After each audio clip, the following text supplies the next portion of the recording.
Debate में ब्रजेश जी भी बहुत ही जाने माने पत्रकार हैं और 4 दशक से विशेष तौर पर ये प्रिंट मीडिया में सक्रिय, और इनकी एक खूबी है कि इलेक्शन ये लखनऊ में बैठकर नहीं, गांव-गांव जाकर देखते हैं, लोगों से बात करते हैं। ब्रजेश जी धन्यवाद आपका। अब हमारे दर्शकों के लिए बताइए कि इस बार बीजेपी का क्या चला और विपक्ष का क्या ज्यादा चला? देखिए हेमंत, ब्रजेश जी, मैं पहले कई बार बता चुका हूं कि बीजेपी ने इस बार एक गलती की कि अपने सारे जो पुराने सांसद थे उनको रिपीट कर दिया। यही एक नुकसान हो गया, बड़ा चूक है। और इस चूक का कोई वो नहीं था, हर जगह इनका विरोध हुआ। मैं ऐसे करीब 2 दर्जन ऐसे उन लोगों को जानता हूं जिनका एक भारी विरोध था। 2 दर्जन प्रत्याशियों को मतलब वो मोदी का नहीं, प्रत्याशियों का विरोध। प्रत्याशियों का विरोध। मोदी के तो उससे वो लड़ाई में आए तो उनका, और अपने कर्मों से पीछे हो, अपने कर्मों से पीछे थे, तो ये हुआ। दूसरी बात ये हुई, एक दर्शक लिख रहा है कुकर्मों से खैर कोई बात नहीं, आप बोले। तो अब हुआ क्या कि एक और चीज इस बार देखने को मिली। ये देखने को मिली कि हम लोग यहां बैठ के कहते रहे कि बसपा के वोट में बंटवारा हो रहा है, लेकिन जब मैं गांव में गया, लोगों से बात की, तो बसपा का जो परंपरागत सजाती वोट है, हाँ, या पहले भी कह चुके, हाँ, उसमें मतलब जाटो कम्युनिटी, जाटो कम्युनिटी का, हाँ, वो वोट बसपा को चला गया कुछ जगह छोड़ करके।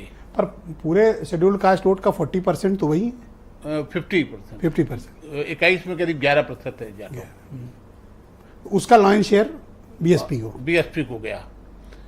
और कोशिश बीजेपी ने बहुत की, खींच नहीं पाई, और समाजवादी पार्टी ने भी बहुत की, लेकिन ज़्यादातर स्थानों में, चाहे आप अम्बेडकर नगर चले जाइए, चाहे आप, मैंने मोहनलालगंज में भी देखा, लोगों से बात की, तो मैंने पूछा कि आप क्या कर रहे हैं, तो जबकि वो लड़ाई में नहीं है, तो कहा नहीं, हम अपना वोट, हमारे लिए बहन जी ठीक है, हम हार जाएंगे। पर मुझे बताओ, क्या शेड्यूल्ड कास्ट कम्युनिटी में और ओबीसीज में ये संविधान और आरक्षण का ये जो मुद्दा हेमंत जी अभी जिक्र कर रहे थे, आप इस पर क्या धारणा रखते हैं? नहीं, ये चला।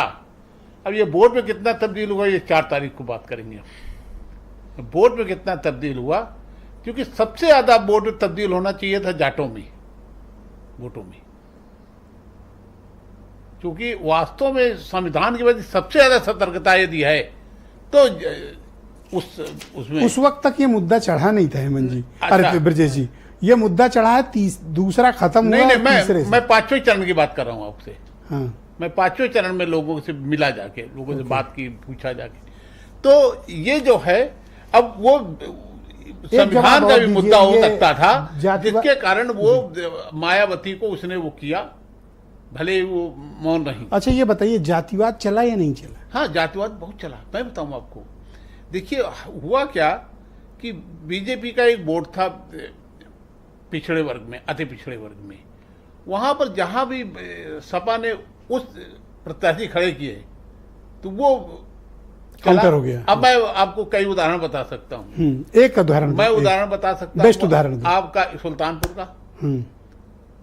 सुल्तानपुर में उसने निषाद का पत्ता चला, निषाद वोट गया, बटा वोट। हाँ, निषाद वोट बटे नहीं, निषाद वोट गया उनको, रामबुहाल सपा को। हाँ, तो क्या संजय निषाद रोक नहीं पाए? नहीं, कोई नहीं रोक पाया, इस तरह नहीं। अब लेकिन इसके साथ एक और आश्चर्य मुझे लगता है, जो परसों चुनाव हुआ है, अब वो भी इस तरह के अध्ययन करने एक सीट पे। आप देखिए, जैसे मैं आजमगढ़ की बात करता हूँ, लेकिन मुझे आजमगढ़ का जो वो है, जो ट्रेन में वोटिंग हुई, मुझे चौंकाता है। वो चौंकाता है, आप देखिएगा 4 तारीख को आप। अच्छा, सीधे बात कर लेते, क्या धर्मेंद्र का चुनाव फंस गया? बिल्कुल फंसा। ऑलराइट, मैं